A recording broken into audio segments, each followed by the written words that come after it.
Hello, friends, and welcome back to the shop. Today is Sunday, February 23rd. Last Sunday in February, I believe. Yeah, I think that's right. Anyway, I am sitting here actually finishing up some old Joe Cranston of Falcon, which I hope you'll indulge me. I'm actually going to talk about a different tobacco and different pipe, but I had this when I was getting things set up, and it's just too good to put down. So give me a minute, we'll get on to the main event. It's a beautiful day here in southeastern Pennsylvania. I forgot to tell you that. Yeah, it's in the 40s, sunny, really nice day. I should probably go out this afternoon and clear up some branches because we had a lot of branches come down from all the ice and everything. So that's probably what I'll be doing today.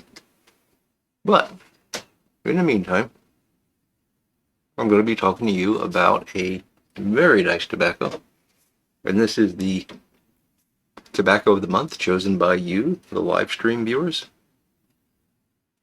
I feel so cheesy when I say that, but I really enjoy saying it. But this is, if you're not familiar, we have a live stream every Friday night, and once a month we vote. I put up 3 tobaccos. We pick one by a poll of the live stream viewers, and I focus on that one for the month, and then I do an impression video at some point. So this is time to do the February tobacco of the month, which is probably not going to be able to read that, but it's LJ Peretti 150th Anniversary Flake. And this was purchased just last year, November of 2024, so it's not very old at all. I'll tell you, this is a nice tobacco. I'm just about at the bottom of this bowl, so. Have you ever had a pipe like that you just didn't want to put down? It happens to me a lot when I'm driving to work. I'll be pulling into work and I'm like, oh, this is just wonderful. Sometimes I'll drive around the block a couple times. But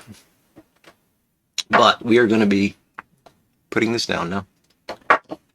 Having a little bit of coffee. It's a palate cleanser. And we'll talk about this Peretti flake. So this is it's a pure Virginia flake. They've got some, according to their website, they've got a variety of Virginias in here, including something from 2010. So there's some aged Virginia. It seems to be predominantly red. They do press it, and that seems to help mellow out some of the sharp edges, I think. But it is a beautiful flake. I don't know how well that's going to show, but I could easily show you some flakes because they are very, very thick and chunky. Beautiful. This stuff will probably age really well. If you're a Virginia fan, I think this is going to be right up your alley. I've been very impressed with it. So let me get some loaded up in a pipe, and we'll talk about it some more.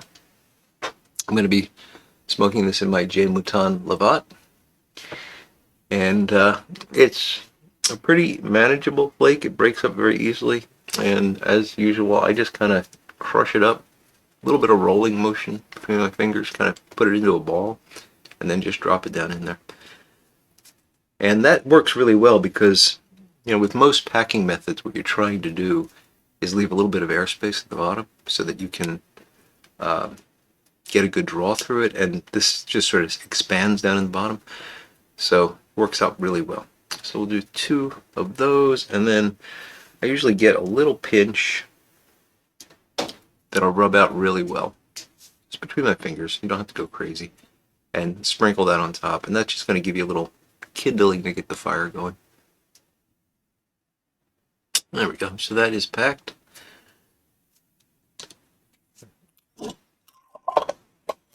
Seal this back up.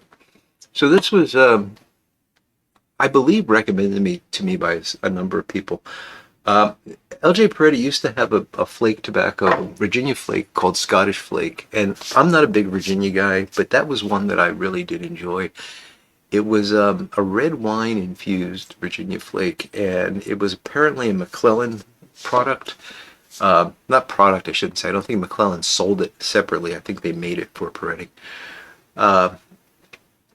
And I say that because it went away when McClellan shut down. I wasn't a big McClellan fan. I always thought it was like vinegary and all that. But this was different. This was really, really nice.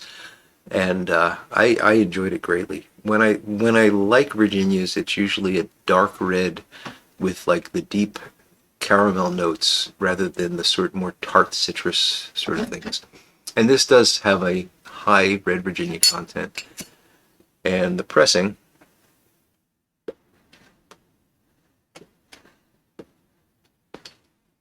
seems to really help with some of that more tart stuff that you get out of Virginia sometimes. By the way, new lighter. Debuted this on Friday night. Yes, I'm happy. So let me just tamp that a little bit. It's especially important, I think, with flakes that you get that first light and then you lightly kind of rotate your tamper. And what you're doing is you're just trying to get a layer of charcoal on the top, for lack of a better word, that really helps get an even burn across the top.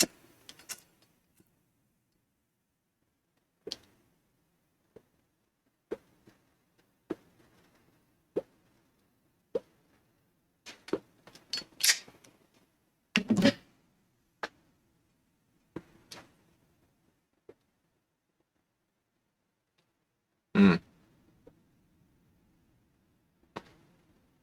So the first light was very sweet. Um,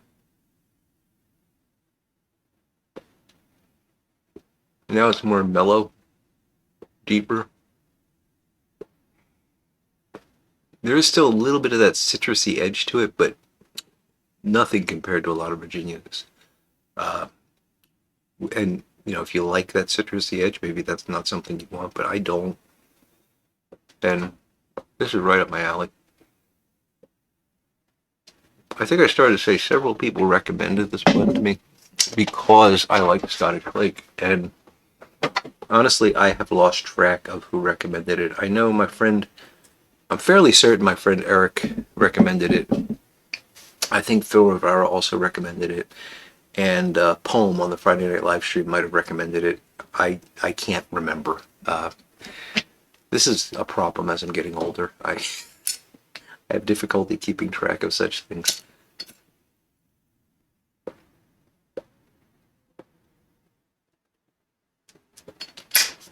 But whoever recommended it, they did a good thing. Now this is supposed to have a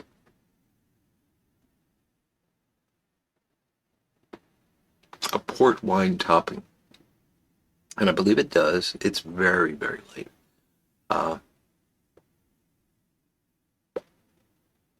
But there's a little bit of winey sweetness. I don't know what else to call it. That's playing really, really nice with the natural sweetness of the Virginias. It's very subtle. I think if you didn't know it was there, you wouldn't even detect it. But I'm searching for it, and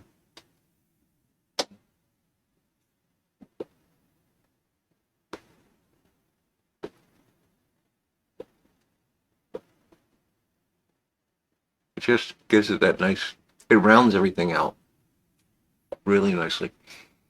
So, I'm not one for, hay and grass and whatnot, but this is good. It's a good earthy sweetness. It's very reminiscent, although it's been a while since I've had Union Square, it's reminiscent of that in some ways.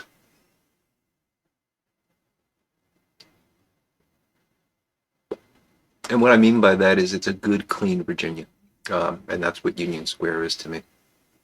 I don't like the topped Virginias. I don't like the vinegary Virginias. I just like good, clean Virginia tobacco, and that's what I'm getting out of this. This will likely age fantastically. And yeah, I just think that those flavors will continue to meld. That little bit of roughness that I'm getting from the more citrusy Virginias will probably mellow out. And this is going to be a real pleasure in a couple of years. But it's a real pleasure right now.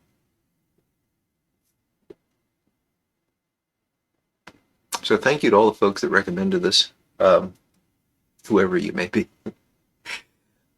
It's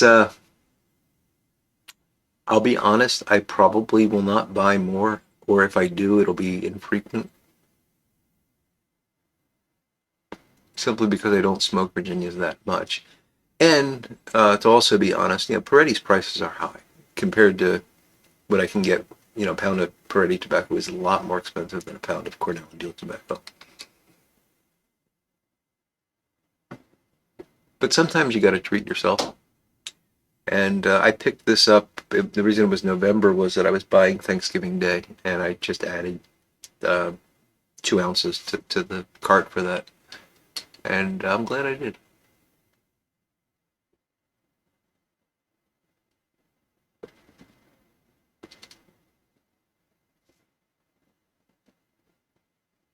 So if you're a Virginia fan, I think you owe it to yourself to try this one.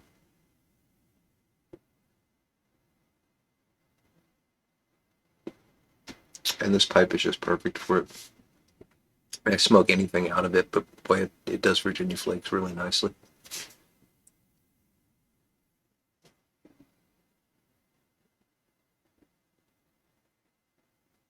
I should probably do a video someday about pipe shapes and um, not pipe shapes, but bowl shapes and how they affect tobaccos. And it's interesting. I've got some theories about that are not really well founded, but there definitely are differences. But I've never had the experience of saying, this tobacco only tastes right in this shape of a bowl. It's just that sometimes it performs better in certain shapes. It's something I probably should think about more and maybe do a video in the future about that.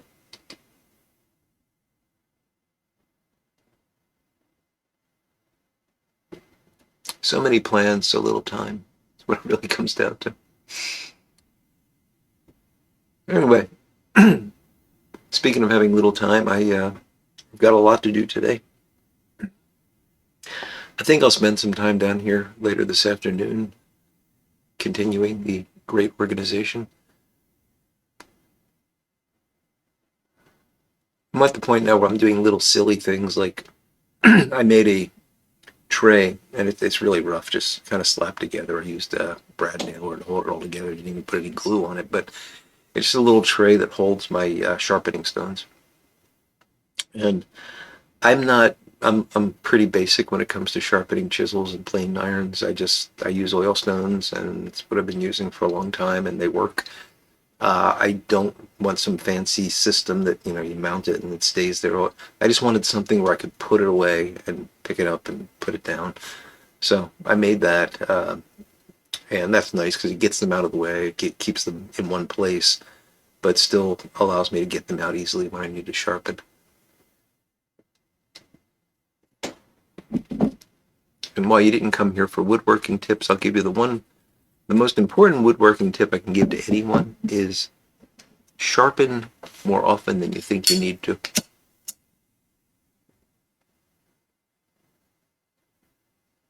It's not hard to do. And the more you do it, the better you get at it. And the difference it makes in the way those tools work, they work better and they work safer. Nothing more dangerous than a dull tool.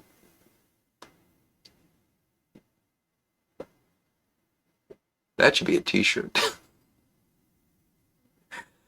Yeah.